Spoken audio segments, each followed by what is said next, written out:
Hey guys, and welcome back to the ASX Investor channel, and welcome to another interview.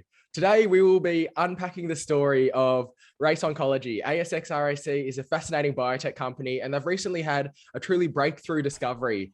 It follows on the footsteps of the significant discovery last year surrounding the potential FTO inhibition capabilities of Zantrene, but this year they've had another breakthrough discovery surrounding potential cardioprotection that Zantrene can provide. And it really does have the ability to impact people who are experiencing cancer and the way that they are treated around the world. It's a truly significant opportunity, not only for those who are impacted, but also the opportunity of where the business could head. And today we'll be unpacking that story with Dr. Daniel Tillett, the Chief Scientific Officer. He also serves as an Executive Director. I'm sure you're all familiar with him. He's a favorite on the channel and we've had him on before. Dr. T, welcome back to the channel, mate. How are you going? Good. Bit tired, but yeah, everything's going very well. Thank you.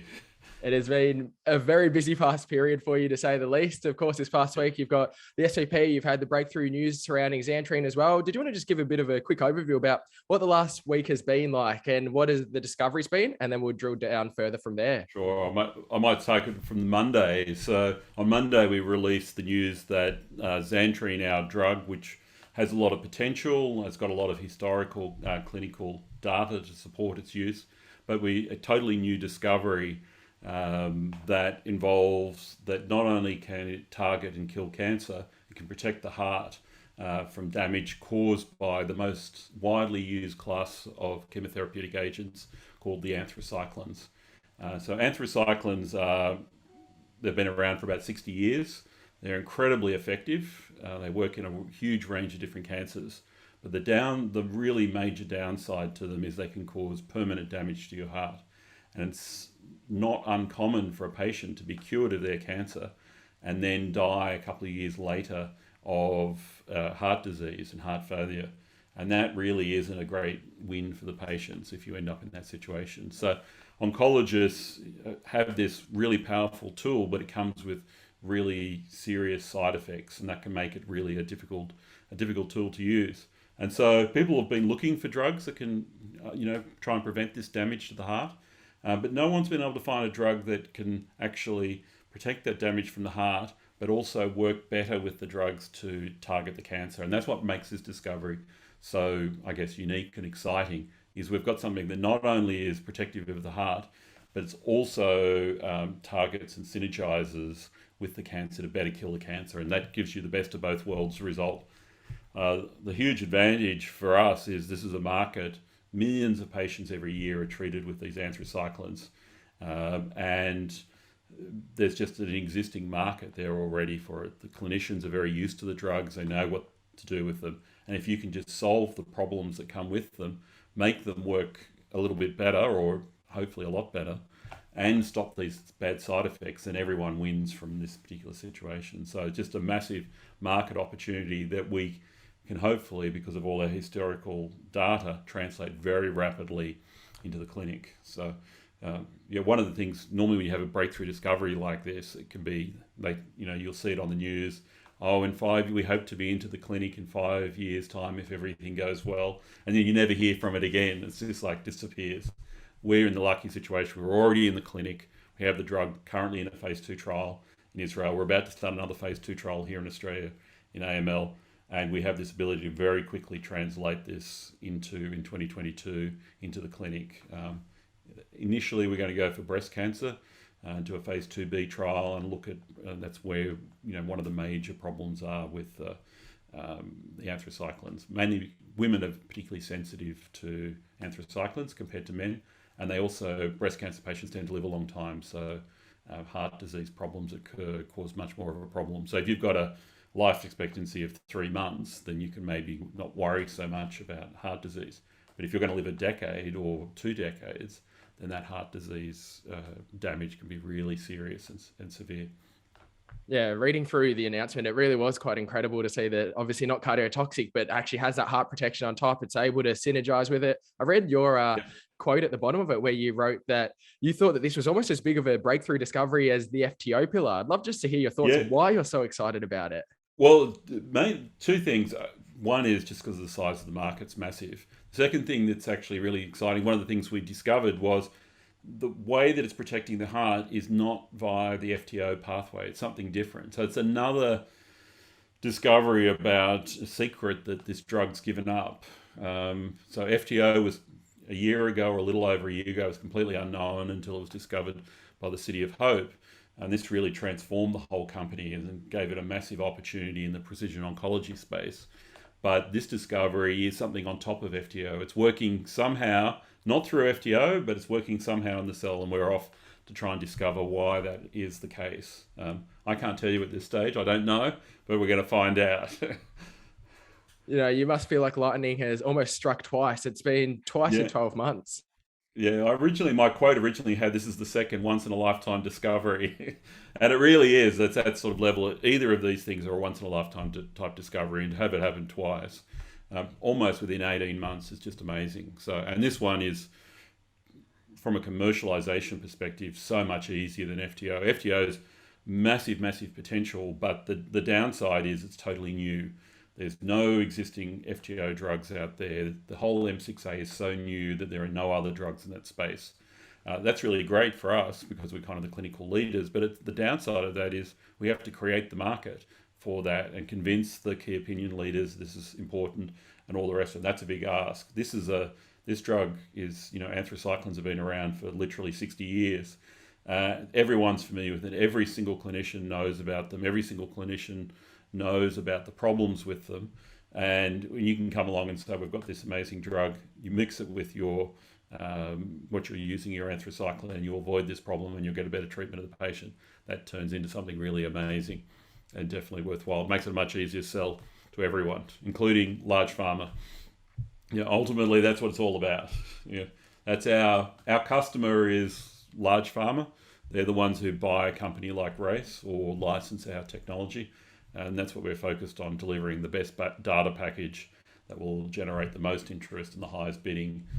Hopefully a bidding war would be the ideal outcome. But this also does open up other opportunities as well of sub-licensing as well. So you could license out the cardioprotection separately from the FTO, and there's lots and lots of opportunities that could be around that side of things. So we'll start to explore all that stuff in 2022 as we build out the data package. Yeah, sure. I wanted to spend a little bit of time reflecting on that. As you said, 2022 has been that period that you guys have outlined. The focus now, of course, is on this data collection, really getting into the clinic, continuing the lab as much as possible. How is that commercialization focus going? And what are you thinking about over the next 12 to 18 months with it all? It's totally focused on gathering why preclinical data is really important for this. What drives value in the pharmaceutical industry is clinical data. And the key inflection point where you get the greatest return for investment time is at phase 2 data. Positive phase 2 data, you almost get as much for a drug sold out of phase 2 data as you do as one that's gone all the way through to approval past phase 3. There's actually not much upside to go any further than that. And the reason for that is pharma, they like to do the phase 3 part of the whole discovery. They're good at doing that. They're good at running large clinical trials. They're good at dealing with the FDA. They're good at filling in the semi-trailer loads worth of paperwork that goes with it and all the manufacturing side of things. So they like to have control of that, and they know and understand that everything's done correctly. Sometimes if you allow a small company to do all of those things, there'll be gaps and there can be problems. So that's why they'll pay just as much for phase 2. Also, within the industry, there's become more competition to get access to the best deals. And so pharma has come down and they said, okay, we'll do deals sooner. And we're seeing that with some of our competitors where they're preclinical only, and yet they're doing really large multi-billion-dollar deals with large pharma purely for the large pharma to get access to that preclinical pipeline. So yeah, there's a lot of opportunity in the space. When you're in a hot area and things are going well, everyone loves you. When you're not in a hot area, it's a real struggle. Luckily, we're in a hot area at the moment. As we've discussed, it's been a truly transformative period. 12 months ago, out of the AGM, we had the 3-pillar strategy. We've now got a refined strategy, Zantrene in its current formulation, looking at some new potential formulations under pillar 2, then the beyond Zantrene. Can you just break down the 3 pillars and how you're thinking about it all? Yeah, so we basically said, okay, well, how can we maximize the most value out of our assets? So the existing formulation works well with manufacture it. We have to GMP and we're using it in the clinic, but it has some limitations. particularly around the delivery. It has to be delivered by what's called a central line, and that can really only be done in a hospital setting. Many cancer patients are treated in their home or in an outpatient setting, and you need to have a formulation that will work in that type of setting. So we've gone about a program, it's been underway now for quite some time, where we're developing formulations, new formulations that solve the problem of delivery and get away from having to be in a hospital. So that opens up a huge amount of opportunity in different cancer alternatives. We're also looking at developing an oral version of the drug so that patients don't have to even go into an outpatient setting. The final pillar, that's pillar 2, final pillar is new molecules. So we've built up a lot of understanding and knowledge around this FTO and what's the larger area, which is called M6A RNA. And that's a super exciting area. There are not many companies in this space with a skill set and understanding.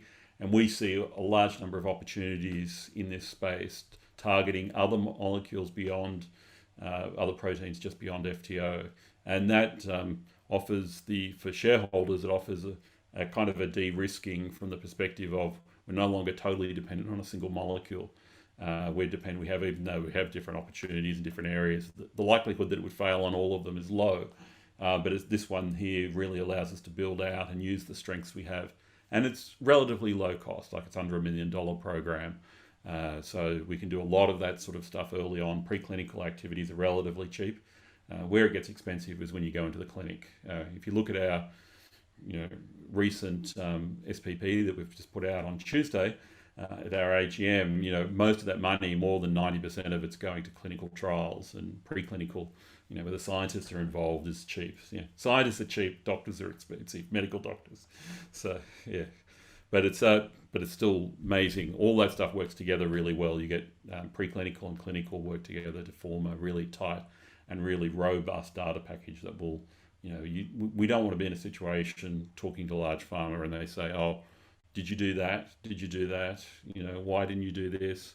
Do you know the answer to that? And we go, oh, no, we don't know that. We want to be able to have everything, all the I's dotted and the T's crossed, and actually make sure that the data package is really robust. And that's how we'll generate a maximum return for shareholders.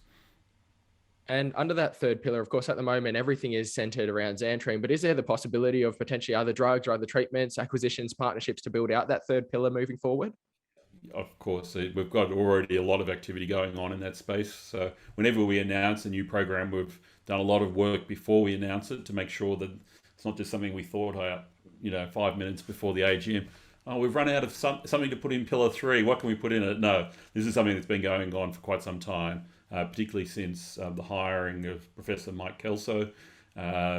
He's an expert in drug development, and one of the reasons why he was brought into the company was to actually, make use of this. We have this sort of opportunity by being in that space, by being one of the few companies in the space in the entire world, and we can see the potential of where this is going. We think that in a couple of years' time, this is going to be even larger area, and have that lead can really add a lot of value for very little cost to the shareholders and de-risk. Also, Zantrene's great as a FTO inhibitor, but it's not perfect for every indication. For example, neurological, FTO is really important around a lot of neurological diseases, Alzheimer's, Parkinson's. These are all things where FTO has been shown to be important, but Zantrene's not appropriate for those type of drugs. So what you would like is a different FTO inhibitor that would, be more suited for that particular indication. And that's a fairly common strategy for many companies. Is pick on an area, understand it well, develop multiple drugs that target in different ways that are suited to the disease, rather than just hammering on the one drug you've got and trying to force it into a square peg into a round hole type problem. So yeah, it's evident that the pathways continue to evolve and grow, and obviously to help to facilitate this, the SPP has been mentioned over the past week. We've talked previously about the continued support and really the, shareholder focus that Race Oncology delivers, and you've done that with this recent SPP. Did you want to speak about the mechanics behind it and the thinking behind it as well from the team? Yeah, so one thing after we had this result come through, we said we want to take this as fast as we can into the clinic. We don't want to hang around. Every day we delay is just costing us money. The patent started, so the patent went in on Friday. We held off for as long as we possibly could to get the patent submitted. So I think Friday evening it went in, and then we released on Monday the news. That means that clock on that patent started to tick. You get 20 years patent life, and so any delay that we make now will be a delay of sale that maybe is in 4 or 5 years time. If it's millions of dollars a day sale, then it's costing you millions of dollars by delaying. So we said, okay, we need to get on with it. If we're going to go about this, we need to put our shareholders first. We've been always very heavily focused on looking after our existing shareholders, the loyal shareholders, those that have backed us. We believe that we should return that. And so we've done this SPP. There's been no placement, no brokers involved, no institutional investors, no 708s, except via the SPP, if they can participate that way. But it's rewarding the existing long-term shareholders. We've said to the SPP will be, if it's oversubscribed, it'll be biased in favour of the shareholders that have been loyal shareholders, the larger shareholders, those that have really backed us along the way. They're the ones we want to reward and make sure that they're looked after.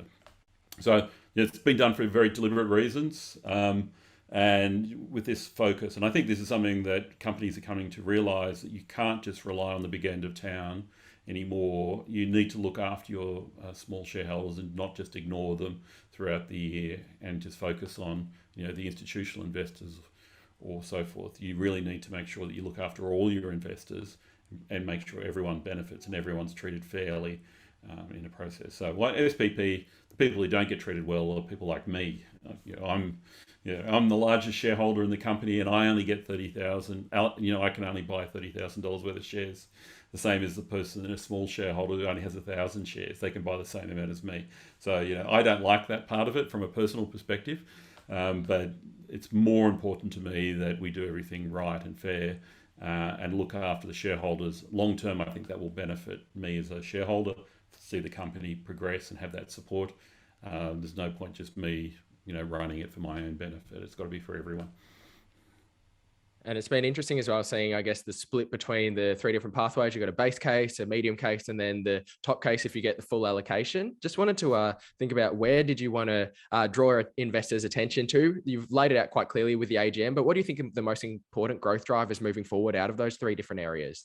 Well, they're both, the base case really looks after FTO. That drives that forward. So that will take our FTO program forward from just phase one. So we did a small raise back in May, 5 million, but that was just for phase one. So what we've done is we've decided to combine the phase 1 and 2 programs together. That accelerates that process because you don't have to go through, do a phase 1, wait, then do a phase 2. You just basically jam them together, but you need more money to do that. So that's what the base case really goes to support. The mid case will fund us to be able to do a phase 2B breast cancer trial for the cardio protection. So that's if we get to $19.9 million worth of support. And then the final case is to accelerate our pathway to approval in extramedullary AML and expand the trial that we're currently about to run in Australia into Europe, where we've had a lot of clinical interest. So clinicians and interest have said, they would like to be involved in this trial. They've contacted us after seeing the results of the phase 2 trial that we did in Israel last year. And so that's become an area and opportunity. And that's really important because in order to go for approval, you have to do pivotal trials. And this allows us to have enough patients, even in a rare orphan indication like extramedullary AML, to be able to satisfy the regulatory agencies and gain approval. And so the aim is, if we can get the drug onto the market, start to generate income, overcome all the it's much easier once you've got it approved for one indication to do what's called a label expansion into a different indication. So if you get it onto the market for extramedullary AML, you can much more easily say get it on for cardio protection in a different form. So that's the strategy. We're always thinking about how we can get the most bang for our buck, minimize the amount of dilution the shareholders suffer, and make sure we look after the shareholders as they come along. And so far, the shareholders have appreciated that, and they continue to buy the shares and generally say nice things about management. There's always some people who always complain. I don't think there's ever been a capital raise done that somebody hasn't complained about. Either they missed out on it, or it's too much, or it's whatever. But at this one, it's going to the existing shareholders, it's going to the loyal shareholders first. It's not going to mates of mine or mates of management or mates of the broker. So yeah, it's definitely it's an interesting strategy to take, and I hope one that other companies make more use of, because I think there's the support there for the right companies in the market. You are Executive Director, you're Chief Scientific Officer, but as you've mentioned, you are ASX RAC's largest shareholder too. I'd love to just put your shareholder hat on for a second. And what excites you most about the Race Oncology opportunity, particularly after the recent breakthrough discovery? I think the recent discovery is what an amazing opportunity to have something like this come along. In fact, I can't believe it. It's almost like I've been, I'm, blue pilled in the Matrix or something like this. The whole thing's just a simulation because it's all been set up to be, okay, well, what would Daniel most like? We'll make Zantrene, this amazing molecule that does all these amazing things. But that's, from that perspective, there's just so much opportunity. The FTO opportunity is so exciting. The M6A is such an amazing opportunity. It underlies so many different diseases beyond cancer. And it's been because of technical issues with studying RNA, people haven't really been able to understand how important it was until very, very recently. And then suddenly the tools come along to study RNA, and then we learn how important this is. And suddenly all this, and then to be right there at that's a super exciting area in itself. And then to find this cardiac protection, which has been kind of I wouldn't say holy grail, but it's been a huge problem for oncology for a long time.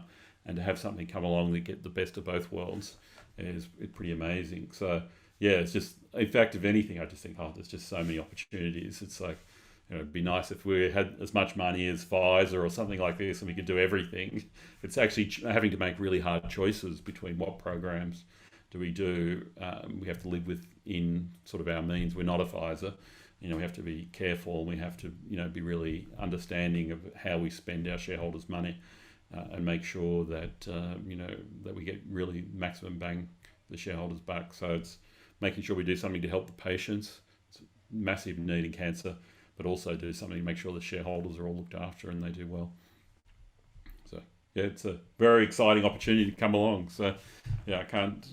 Whilst it takes up a huge amount of my time, because I'm theoretically only half time employed by Race. In practice, Race gets me, they pay me for half time and they get me, double time really. But I don't mind. It's like, I'm doing it because I love it. So, it's like, you don't get another opportunity like this coming along, and nothing like this will ever come along again in my life. Or maybe there'll be a third once in a lifetime discovery. I'll have to come back and go, well, how many times can this happen? I think there will be there's more mysteries for Zantrene to reveal as we start to explore it more. What those will be, I can't say, but I just have this gut feeling that this is not the end of the exciting discoveries. So All eyes will be on the story. We know, as we've discussed, that Race Oncology have got a very passionate shareholder base. They have been supportive throughout the journey. I'd love just to hear any final reflections that you had for ASX RAC shareholders, prospective holders who might be interested in joining, and anything that holders should really be watching for over this next period up ahead. Yeah, so the main thing is just do your research. I don't want to tell, Race is a high risk, it's a speculative company. We don't make profits, we just spend money on research. And in biotech or pharma, anything can happen and does. So it's not something you shouldn't go out and remortgage your house and put money into RAC. What you really should be looking at is saying, okay, this is a really interesting story. Study it. The worst you'll do is you'll learn about a whole bunch of things that are really, I think, really exciting areas of science and medicine. And then decide if it's the right opportunity for you. And many shareholders, that's how they've come. They've come to Race, they saw the story or they saw one of your videos and they think, oh, this looks intriguing, and I'll go off and do research. And then they learn more. And the community around RAC is really, as you said, passionate, but they're really sharing. And so many of the people there will help explain. A lot of this stuff's really complicated stuff, really cutting edge science, and it can be really overwhelming. And there's lots and lots of people who, on places like Hot Copper, on Facebook, even Twitter, where they'll explain this sort of material, and that sort of sharing ethos is really something I really like about the community. It's not just some communities are just one side attacking the other side, and it's a slanging match. It's really a really positive environment. You can see if you see very few trolls and things like that trying to stir things up, it's really nice, and I like that. I think it's a great, if you can use the community to learn about companies and learn about your companies, and you make the decision that you're making an informed decision and not just jumping on whatever the latest meme stock is that's off to the moon. That's great. At least the worst that can happen is you at least become a better investor out of that process, even if it's a disaster. I've invested in some disastrous companies as an investor, and I learned a huge amount from that. Probably far more from my disaster investments than I did from the ones that went well. Because when things go well, you're just a genius. I picked that company, but when things go wrong, you go, how did I ever get sucked into that story? And then you sit there and you think about it and you try and work out what you did wrong and how you can avoid making those same mistakes again. So, I think that's the best. The thing I could encourage everyone is just learn as much as you can, become a better investor. And it's an interesting area. It's not just another hole in the ground like another resource company. This is something that's, it's going to make difference to people's lives if we succeed. And can really be something people can get really passionate about. I think that also has a big part of it as well. It's just the area itself is inherently something people feel passionate about. They've had relatives, friends that have had cancer, seen what they've gone through, and they really think, okay, I want to do something to support doing something about this. So, and that's one way you can is become an investor in the company that is trying to do something to change things. You might even make some money along the way too. That would be a nice thing. It's a company playing right on the forefront of a space that really can impact lives around the world. That's Race Oncology. It's ASX RAC. If you did enjoy this video, hit the like button. Feel free to share it out. We make daily videos each and every day, so make sure you've subscribed and turn your bell notifications on. Dr. Daniel Tillett, it's always a pleasure catching up. Congratulations to you and the team for a phenomenal past period, and we'll continue to watch the story moving forward. Well, all I can tell you, there's going to be a lot that's going to be happening in 2022. It's going to be a lot. You're not going to be sitting around wondering what's going on. There will be a lot of stuff being happening in 2022. So I'm really looking forward to it.